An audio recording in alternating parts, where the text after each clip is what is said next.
You're watching Truth versus Hype. Even as the Modi government attempts to jumpstart the economy, there's one aspect of the financial system that is slowing down economic revival, which is mountains of corporate debt.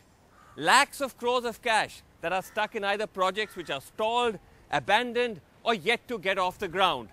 And with the focus now on reviving these projects, there's less of an interest in understanding how crores of public money was given away so recklessly and where all of it has gone.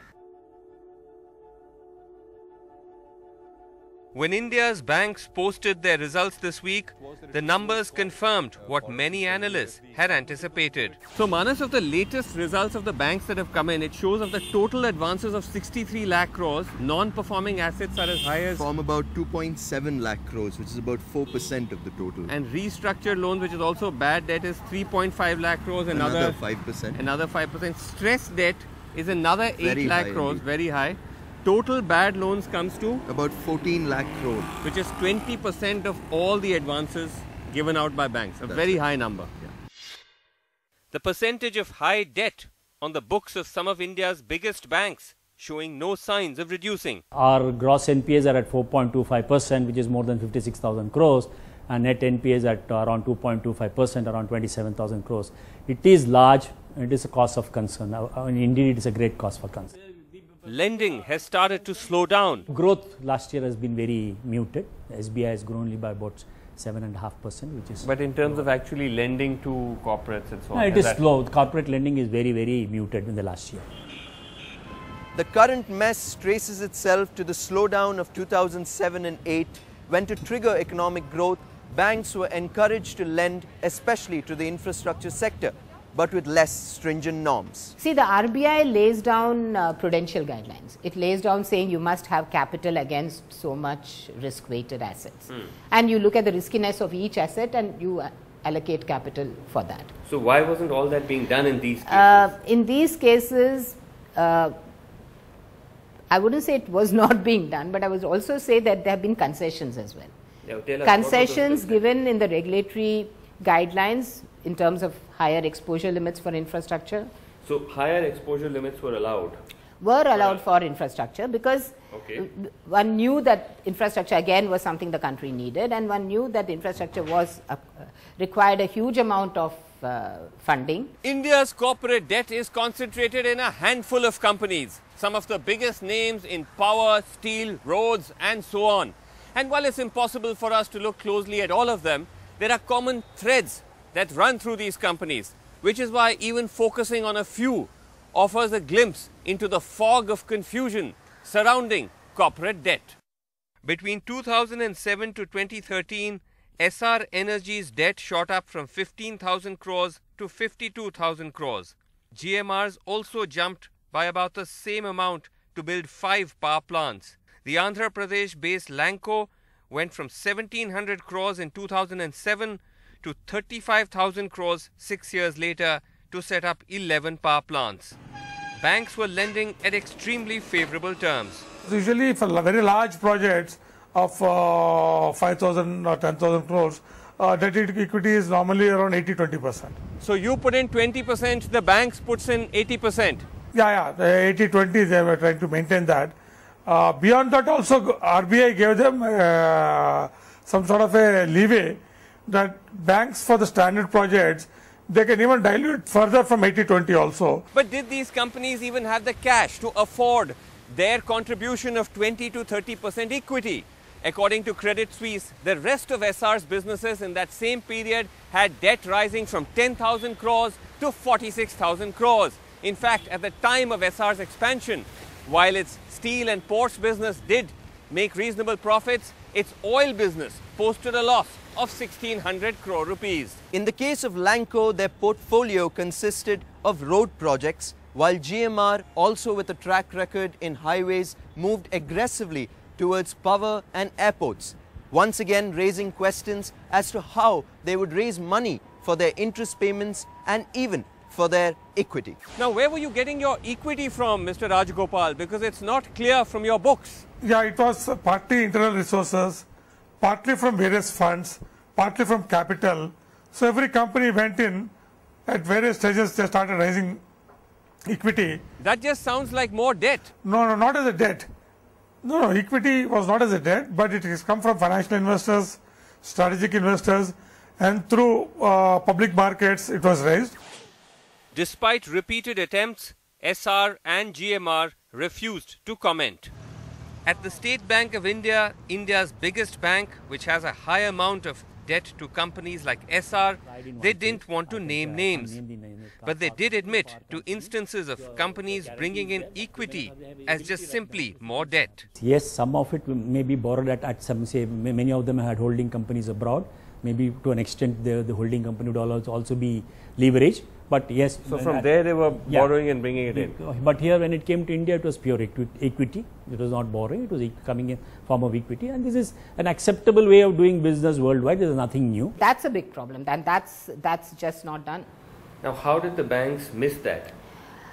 I guess it must have been because so many different banks were involved in so many different parts of the companies and all kinds of financial engineering that must have, gone on to be able to. So one bank had the big picture to look at where the money was coming from. Well, we moved away from what we used to call consortium lending, where all the banks sit together and look at to borrowers' total requirements. And the issue is that Some suggest that there is a darker side to the debt mountain which is rarely addressed. there are a set of loans where the business decisions were taken in a hurry. There is a third set where you clearly got your cycle call wrong. So you decided that I want to set up a steel plant, but you had no idea the China was going to slow down.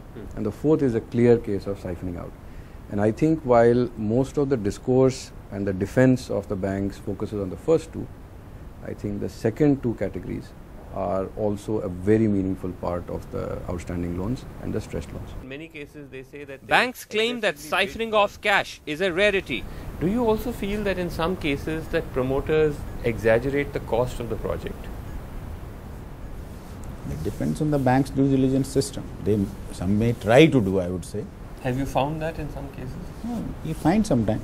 So we do our own assessment and we take into account. We compare with the other projects. We also compare with the international projects. But given the scale and volume of transactions, only a large-scale comprehensive inquiry can establish the extent of funds being siphoned off. And that's not been done. Normally a power project costs around 4 crore per megawatt. And if you are going for a Chinese turbine, then it would cost even lesser. But the cost increases much beyond their the real project cost. Phase 3, phase 4 is more than 5 crore or even nearing to 6 crore per megawatt.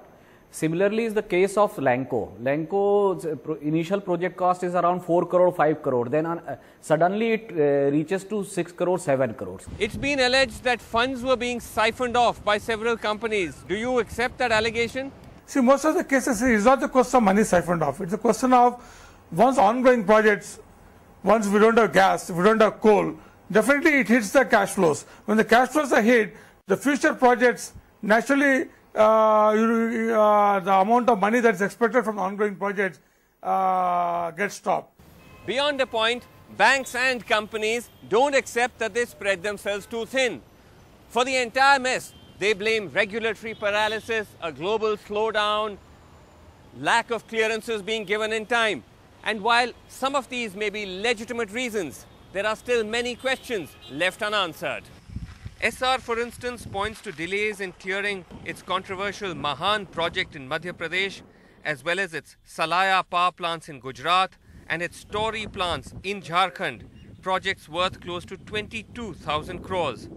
Similarly, GMR's 4,000 crore Emco energy plant in Maharashtra also held up because of fuel supply agreements being incomplete. Do you feel that? Which begs the question, why didn't banks check before lending the money? Did you check whether they actually had the coal linkage? Did they have the power purchase agreement signed? Was all that in place when you gave the loan? It is not possible to have everything in place in a project funding situation before you decide to fund. These are basic requirements. That's right. So that is why when a banker or a lender decides to get into a long-term project of this nature, he sees what is the possibility and feasibility of getting these all together. And then he puts in necessary covenants, and he does not normally release funds unless certain critical conditions are met. what happens in the Indian environment, in the interest of early implementation of projects, many of us, we tend to relax these covenants and conditions, and that is where you see we need to exercise greater caution and greater restraint. In what appears to be a rare instance, a former Chhattisgarh Electricity Board official sent a complaint to the RBI against GMR's 8,300 crore project that the cash was released by the banks without coal linkages. But were companies also selective with their information? In a July 2009 press release on its Mahan project, Essar claimed that it had stitched up the 5,000 crore required for the project from banks led by ICICI. In it, it also claimed that it had its environment and mining approvals in place for the coal block that it had for the project. But there was no mention of the absence of a forest clearance which is necessary for mining to start. On Lanco's website, the chairman Madhusudan Rao and the brother of L. Rajagopal cites a number of reasons like the shortage of fuel and unviable power tariffs as reasons why their multiple projects are held up. But these reasons don't always stand the test of scrutiny. For instance, Lanco claims unviable power tariffs levied by the Haryana government is a key reason for its 1,500 crore Amarkantak power unit to be in trouble. But in 2011, an appellate tribunal ruled in favour of Haryana, which it alleged that Lanco has deliberately delayed the project by citing bogus reasons like a change in visa policy in the Government of India for Chinese engineers to construct the unit. In fact, in the case of Lanco's 7,500 crore Baband power project, the reasons for the delay was because Lanco was not mining the coal block that was supposed to supply the power plant. It got slapped with a notice in October 2010 by the Coal Ministry, which said that it was not serious enough about starting work on the block. This whole business of clearances, while definitely a factor, has been exaggerated by the companies. And the economic survey actually studied about 580 stalled projects. You may have seen that, where they found the primary reason was adverse market conditions, promoters' over-exuberance, lack of promoter interest. It actually said clearly in the private sector, regulatory approvals was not the primary reason for the stalling of projects. I don't have the data, but what I would say, yes, that there were multiple causes for the stalling of the project. Regulatory clearances were one, equity was another, and because of delays, the interest during construction shot up. The promoter was not able to bring in equity to fund that. All this contributed. We cannot say this is the only reason for the project to get stalled. Yes, there were multiple reasons. In many projects, there may be one or two reasons for why it got stalled. Most of the contractors are from Andhra. A candid admission of the mistakes bankers made from the former head of Andhra Pradesh Bank. It may not be as big as some of the other banks, but its debt levels are worryingly high, given that a bulk of infrastructure companies are from Andhra. It's a mistake. Looking back, it's a mistake. We should have insisted on all these clearances before getting into this. That's what NHA also realized, that it is a mistake. Today they are saying that unless 80% acquisition is completed, they will never call for the tenders. So banks also learned in the mistakes, and probably we are changing our method of assessing these projects to a large extent today. Even if banks argue that they could not predict the negative shifts in the economy and in policy, what is unclear is why they continue to lend to these companies even as their capacity to pay back got worse and worse.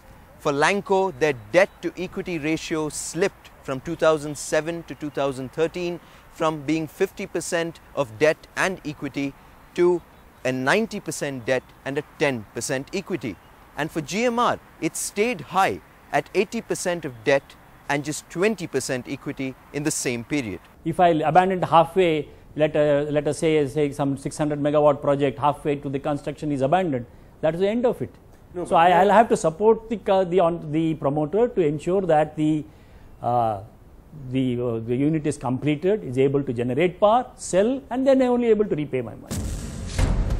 Coming up, the paradox of corporate debt in India. Sick companies, but no sick promoters.